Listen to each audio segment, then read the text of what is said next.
It is the most important fight of my career.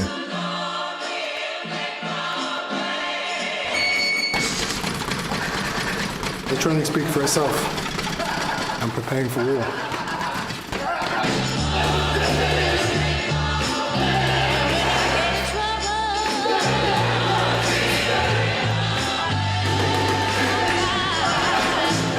He's the most exciting fighter in the world, and we're back home on ITV.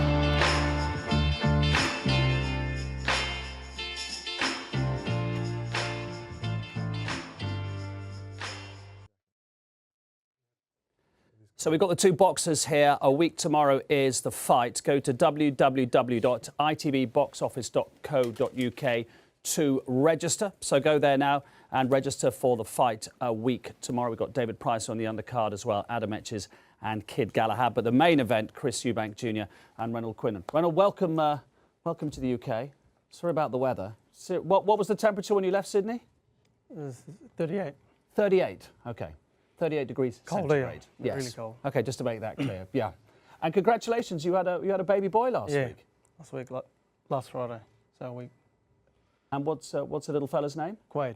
Quaid. Okay, so you saw him for what, a day, and then you jumped on a plane? 2 days. 2 days. Yeah. Okay. Blessed to see him. Yeah.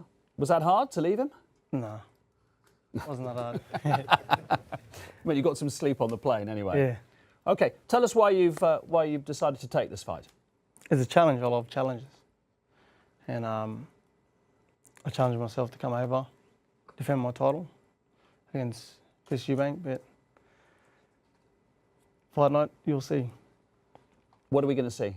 War, and I ain't walking away with my belt's not staying here. So. Well, what I saw when we were taking pictures is that you gave your belt to me and let me touch it. In my mind, you've lost the fight already.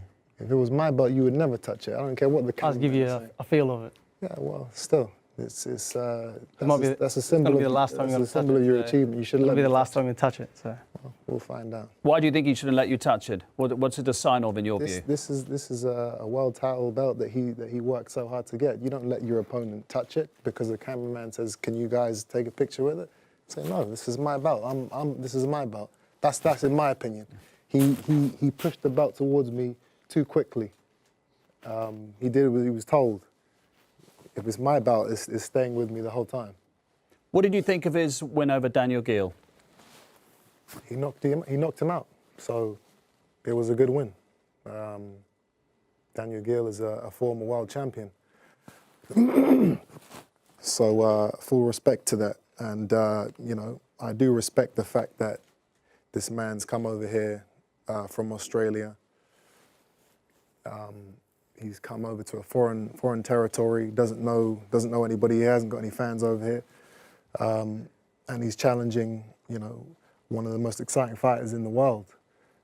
He didn't have to do that. He could have taken easier routes, he could have stayed in his part of the world and took easier fights. So in that respect, I have respect for him, but that's where the respect starts and finishes.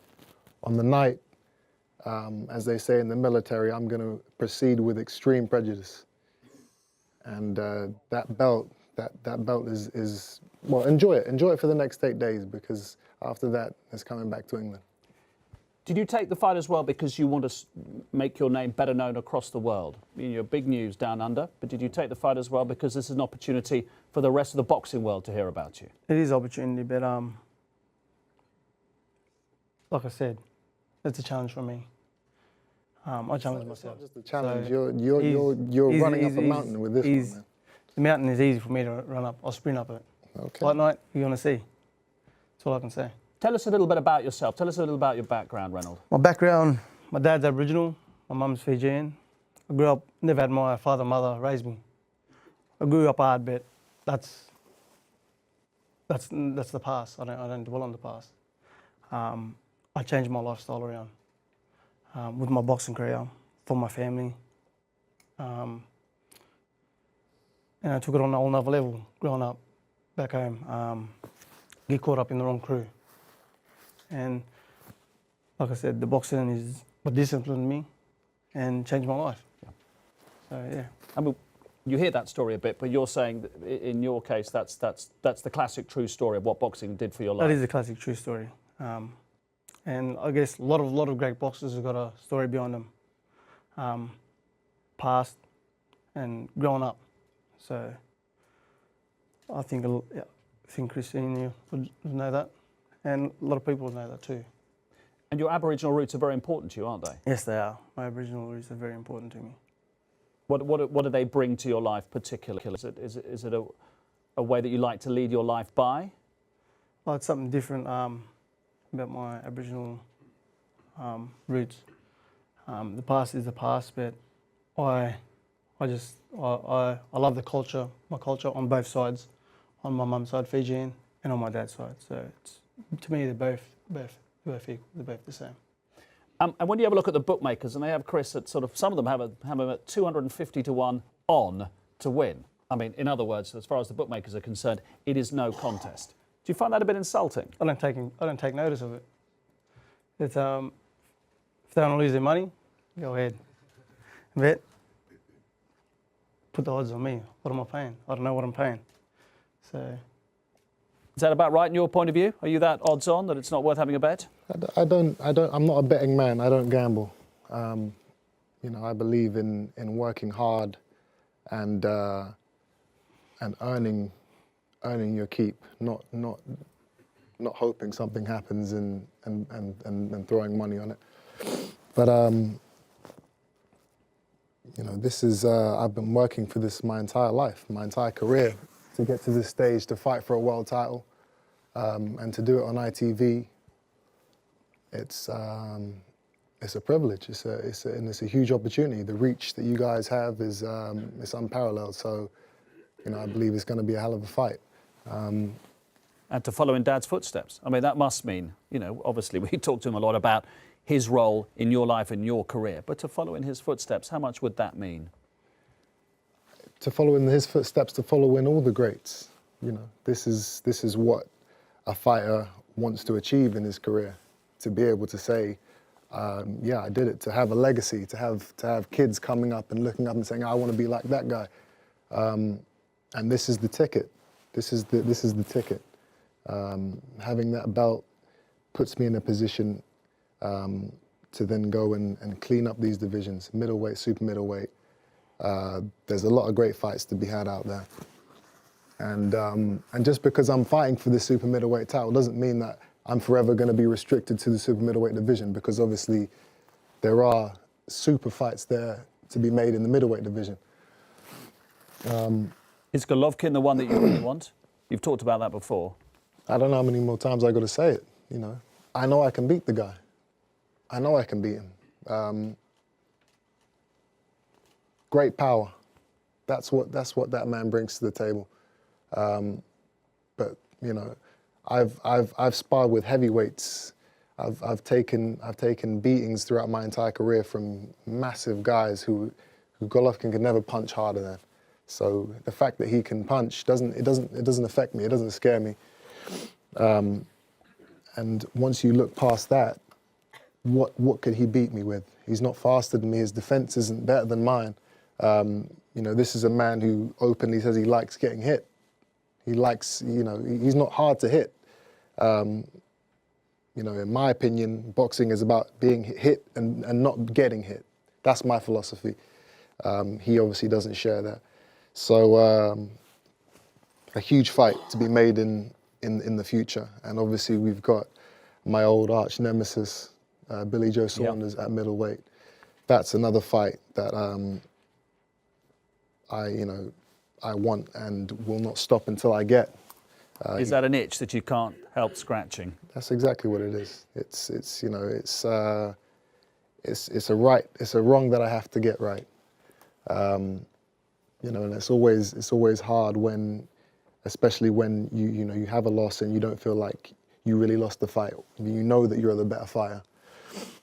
So that's a fight that has to be made at middleweight at some point. And now that we've got this platform here in ITV, there's no reason why these fights can't be made this year.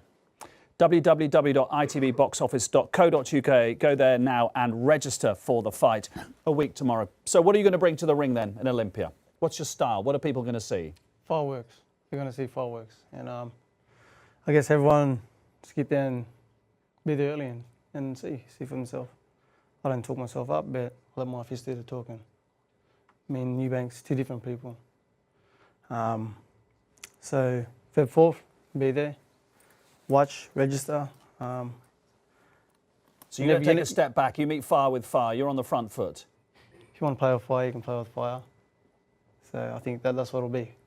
But you do know that it's going to take more than just fireworks and sparklers to beat me, right? Maybe I'll chuck petrol on it, so it makes it even bigger. You never know what can happen, man. You need an army. You're going to need your whole Aboriginal tribe to come over here to beat me. And that's how you beat Daniel Gill, didn't you? I mean, you beat him in the second round. So a lot of people told me against Gill, shouldn't take the fight. When you're mentally focused and ready, and you got to believe in yourself, nothing will stop you. No one. Coming into 12 fights, professional fights, I don't think Eubank would have. I don't think his dad would have took the fight if he was only had his 12 professional fight. He's been in his dad's shadow for his whole career, living off his dad's name. He has to be himself. It's either he's better than his father, or he's not better than his father. I think his dad was the best back in the day. I think he'd be better than him. Whether he says that his son's better than him, I don't think so. Fight night comes, you'll see, and Chris will see too. See, I hear that comment a lot. I'm sure you do, yeah. Living off your father's name, you know. You're only boxing because your father used to box, and it amazes me when people say that, because it's like, as what's the line in that movie? You got the movie. There's Snatch. It doesn't matter if your name is Muhammad Ahmad Bruce Lee. It doesn't matter what your name is. If you can't fight, you can't fight. You can't do the things that I've done in my career. A name can only get you so far. Eventually, if you don't have the spice, if you don't have the sauce, you're going to get found out. But when you hear people say it, whether it's an opponent or whether it's a punter or a journalist or the media or whatever, do you think I'm going to show them that I am equally as good as him, if not better? I'm not. My mission isn't to worry about what my father did and to always compare myself to him. My goal is to be the best fighter I can be, to build my own legacy, be my own man, and to win my own world titles. The comparing and his father did that, and I leave that to fans and to people like him who believe that I'm only in the game because of my father. For me, this world title that I'm going to win in 8 days, that's the start of a long and fruitful journey. I'm going to be in the game for at least another 10 years, and my goal is to take all the titles, to take all the belts in the middleweight and the super middleweight division. And here we begin on February 4th. How big a fight is this in Australia? Because you're a big name there, but you want to be a bigger name. This is a big fight for my career and probably for back home. But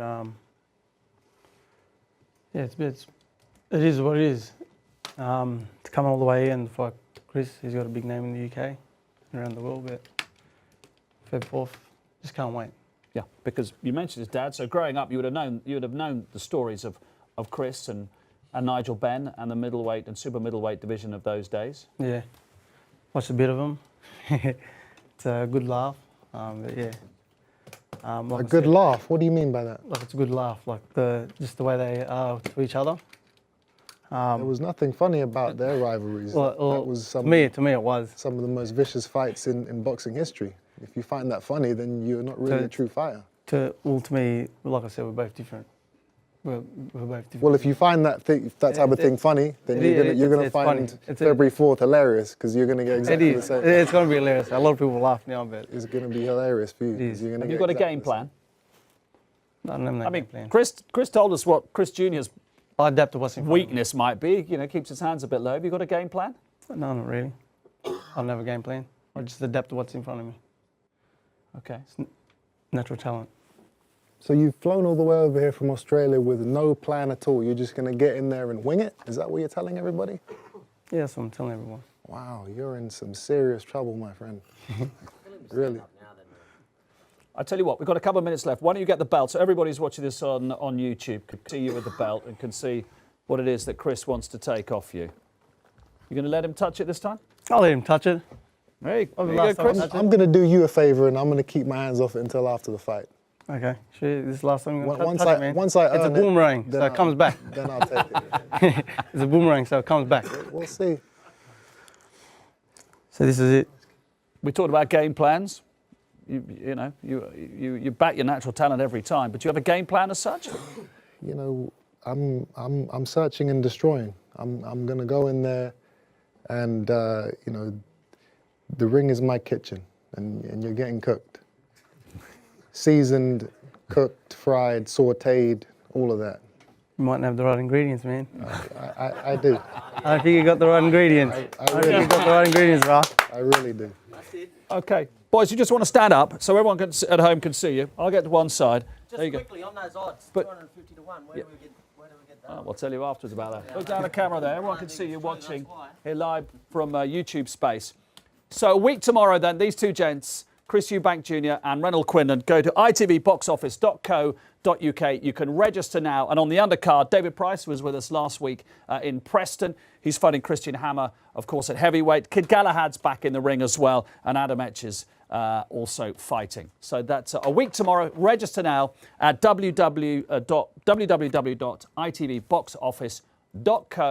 www.itvboxoffice.co.uk. Thank you very much indeed.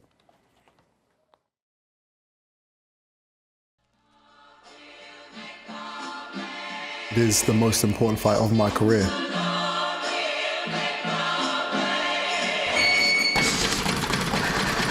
The training speaks for itself. I'm preparing for war.